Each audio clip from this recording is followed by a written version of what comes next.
Hello students, we are going to start with heterocyclic compounds IUPAC nomenclature, which looks very hard actually, but as and when we go and we do the practice, it will be easier for you all. IUPAC nomenclature is of three types: common names, replacement nomenclature, and Hans-Widman nomenclature. Hans-Widman nomenclature is widely used nowadays. In common names, actually the heterocyclic compounds are named according to their sources, chemical properties and methods of preparation. Now here if you see, this compound is pyrrole. 5-membered nitrogen containing ring is known as pyrrole. This is heterocyclic ring. But why the name pyrrole? Because it is obtained after pyrolysis of wood. Pyrolysis means decomposition at high temperature, and that is why the name comes pyrrole. Over here, this compound is indole. Why indole? Because this compound is found in indigo color, so that is why the name comes. Quinoline. This structure is of quinoline because this one is found in quinine. Quinine, which is well-known anti-malarial drug, and that is why this name comes from. So we have seen the common name type. Now we will shift to replacement nomenclature. Now what is replacement nomenclature? Over here, if we see, there are two structures. One is benzene and this one is similar to benzene. But if you see, the carbon atom over here is replaced by nitrogen. Okay, so that is why it is also known as 1-azabenzene or pyridine. So here one carbon atom is replaced by nitrogen. So that is why it comes under this category, that is replacement nomenclature. Okay, likewise over here this pyrimidine structure, here the carbon from this position and this 3 position, the both carbon atoms are replaced by nitrogen. Okay, so this one is known as 1,3-diazabenzene or pyrimidine. Here it is naphthalene.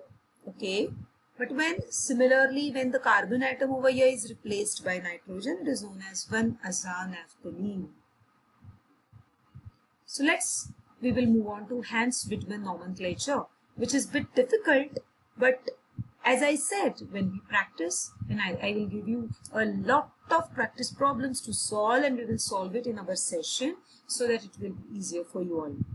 Okay, this one is widely used. Okay, basically it is used. What are the heterocyclic compounds? What you are calling it as? These are the cyclic compounds having heteroatom. Heteroatom, you can call it as like oxygen, nitrogen, sulfur, which is other than carbon.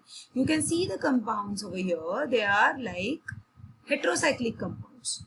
Okay, they can be saturated, unsaturated, or partially unsaturated.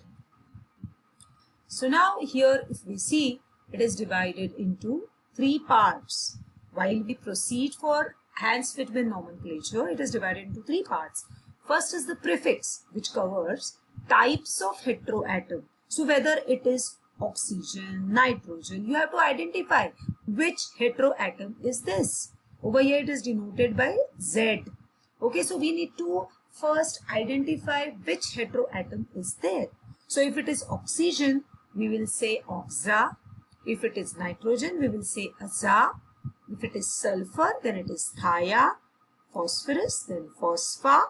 And Se, that is selenium, then it is selena.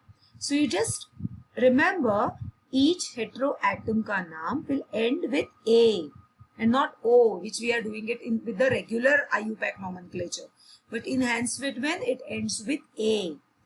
After prefix, it is ring or root. That means we need to see the size of the ring. That means if it is 3-membered ring or 4-membered ring or 5-membered ring and so on.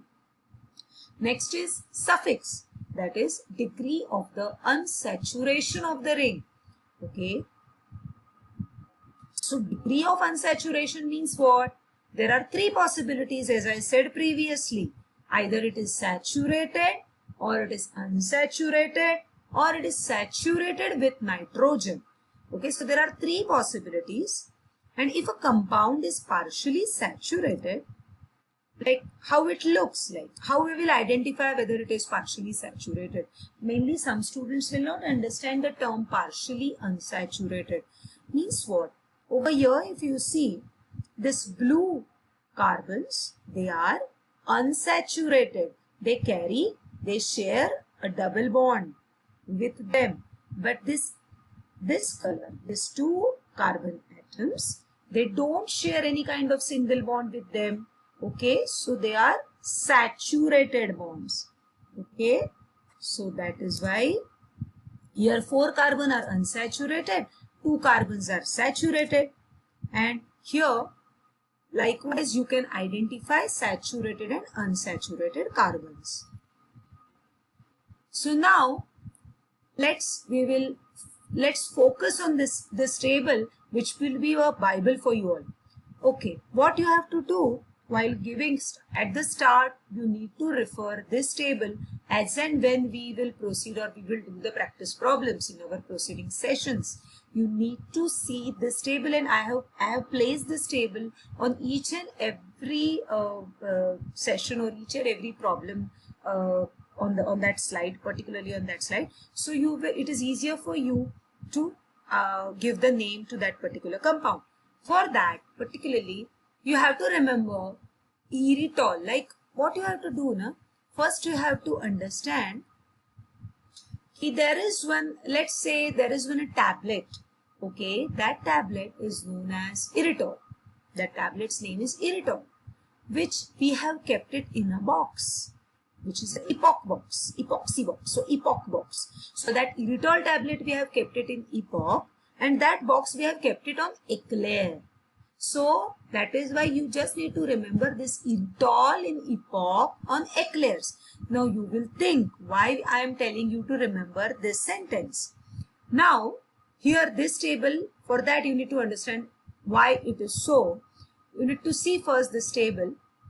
Here you will see on the first column there is a like size of the ring. So if it is 3-membered, you can say it's tri.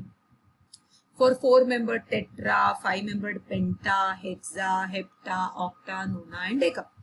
Then for root or the size of ring, I am saying again, if it is 3-membered, then it is IR. You have to break this sentence. This 2 letter into 2 letters. You can say this 2 letters. You need to keep it aside and make it for. You have to denote it for that particular size of the ring. So this IR is for 3-membered. Then ET is for 4-membered. OL for 5-membered. IN for 6. EP for 7. OC for 8. ON for 9. And EC for 10. So that is why I want you to remember this erythol in epoch on eclairs, so that you will come to know that if there is a 3-membered ring, the root, whichever is the root we have to use, that is IR. And again ahead, if that particular ring is saturated, then you have to add N. How we are using it for alkane? Okay, likewise, if that particular ring is saturated, you have to make it as N. So it will be erane. Same like for 4-membered, it will be etane, olane, enane, epane, ocane, onane, and ecane. Okay. Likewise, it is for saturated. The glitch is here for unsaturated one. For alkene generally we are making it as ENE. Instead of ENE, we are making it as INE. Okay, over here you need to write down INE, so that for 3-membered it will be erene. For 7-membered, epene, okene, onene, ekene. But keep in mind, in 4, 5 and 6-membered ring, you don't need to add this INE, you simply need to add E. So it will be ETE, OLE and INE for 4, 5 and 6-membered respectively, for unsaturated rings. As we said degree of unsaturation. So whether this one is saturated with nitrogen, if that ring particularly contains nitrogen and it is saturated also, so particularly in that case that compound name will change. Like rest is same. If you observe from 6, 7, 8, 9, 10, it will be like saturated only because the name is saturated with nitrogen. So from 6 onwards it will be same. But for 3, 4 and 5, you have to add idine.